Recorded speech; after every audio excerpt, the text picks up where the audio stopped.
Good day to all of you. Myself, Dr. Arvind Sharma, Associate Professor in Physics, Government Dover College, Bikaner. Today, we are going to start next chapter, Satellite Communication Systems. Okay, this is the last chapter of Unit 5. Today, we will just try to understand about the satellite and their communication systems. Okay, only preliminary idea I want to explain. What is a satellite? You all know a satellite is an object in space that orbits or circles around a bigger object.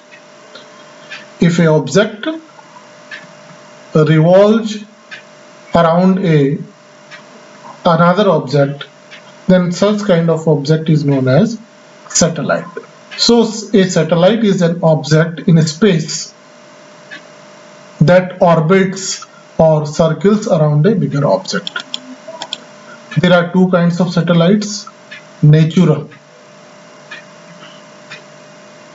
such as moon orbiting the earth, or artificial, such as International Space Station orbiting the earth. Natural and artificial, that means man-made satellites. There are dozens upon dozens of natural satellites in the solar system. We know that there are a number of satellites, natural satellites in solar systems, with almost every planet having at least one moon. Every planet have at least one moon. Saturn, for example, has at least 53 natural satellites. Saturn have 53 natural satellites, and between 2004 and 17 it also had an artificial one, the Cassini spacecraft, which explored the ringed planet and its moons. Because this is quality of this planet, there are rings, so ringed planet and its moons are explored by using Cassini spacecraft. Artificial satellites, however, did not become a reality until the mid-20th century. The first artificial satellite was Sputnik. Sputnik was the first artificial satellite, a Russian beach ball size space probe that lifted off on 4th October 1957. That act shocked much of the Western world, as it was believed the Soviets did not have the capability to send satellites into space. Okay. A brief history of artificial satellites. You can only read these kinds of things for your general awareness. Okay. Parts of satellite. What are the major parts? Every usable artificial satellite, whether it's human or robotic one, has four main parts. Four main parts. Okay. A power system, which could be solar or nuclear, for example, a way to control its attitude. Power system that controls the attitude of the artificial satellite. An antenna to transmit and receive information, because we know that what is the purpose of antenna? An antenna transmit the information and receive the information, and a payload to collect information, and a payload. And what is the working of payload? To collect information such as a camera or particle detector. As will be seen below, however, not all artificial satellites are necessarily workable ones. Even a screw or a bit of a paint is considered an artificial satellite, even though these are missing these parts. Okay, so these are the main parts. What keeps a satellite from falling to Earth? That is the general question in mind, that what keeps a satellite from falling to Earth? Why it does not falls on the Earth? Okay. A satellite is best understood as a projectile or an object that has only one force acting on it, is gravity. There is only one force, that is gravity, acting on an object, that is satellite. Technically speaking, anything that crosses the Kármán line at an altitude of 100 kilometers 62 miles is considered in space. This is a line, Kármán line, at an altitude of 100 kilometers and 62 miles is considered in space. However, a satellite to being going fast at least 8 kilometers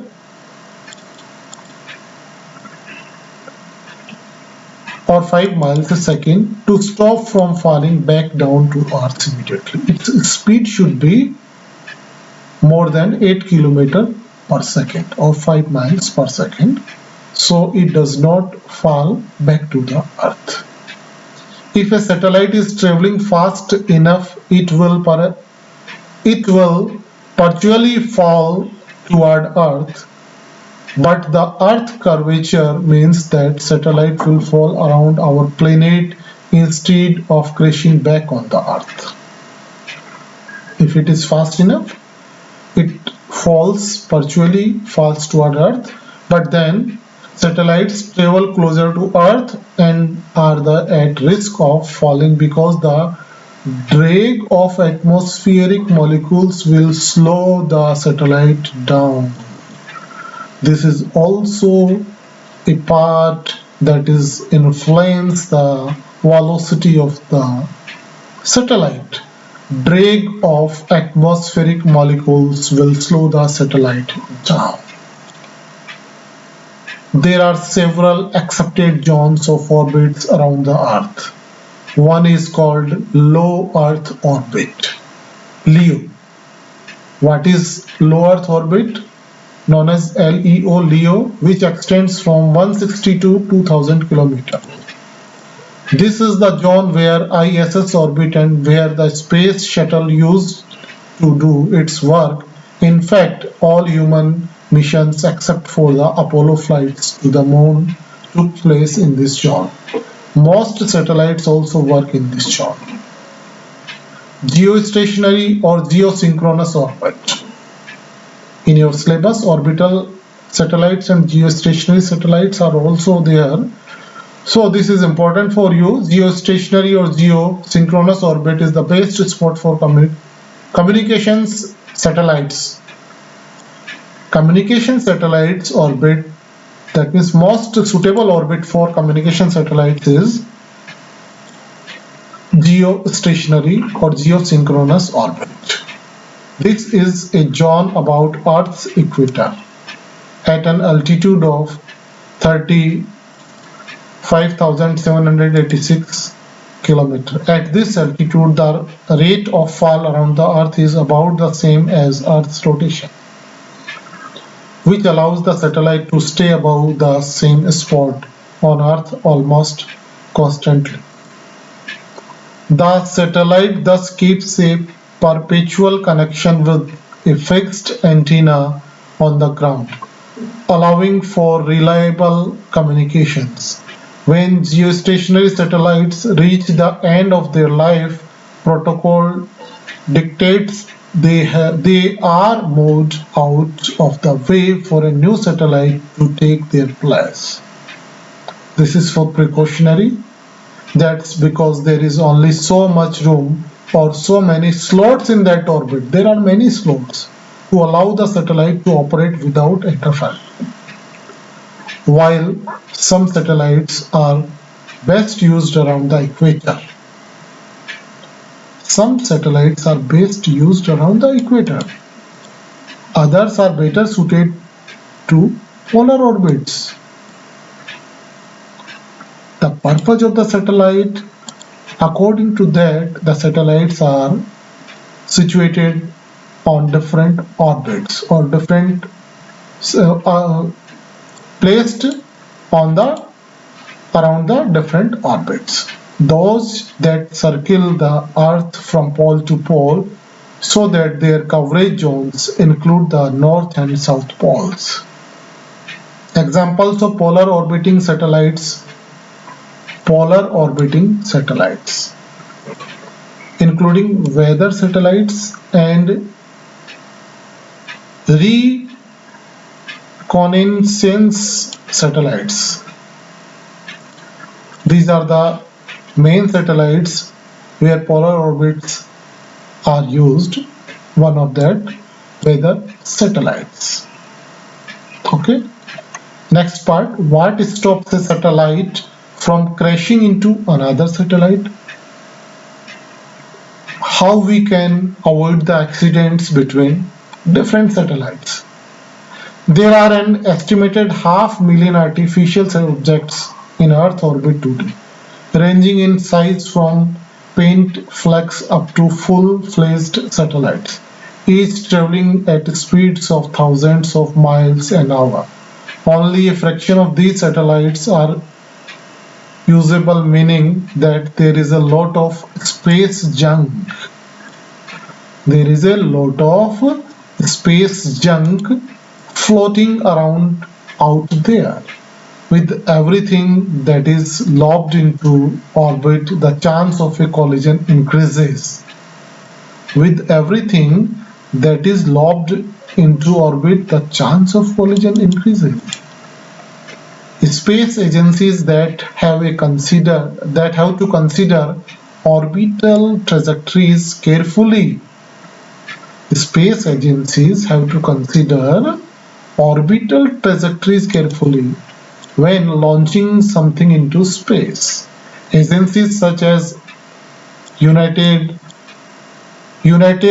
States Space Surveillance Network keep an eye on orbital debris from the ground and alert NASA and other entities if an errant piece is in danger of hitting something vital.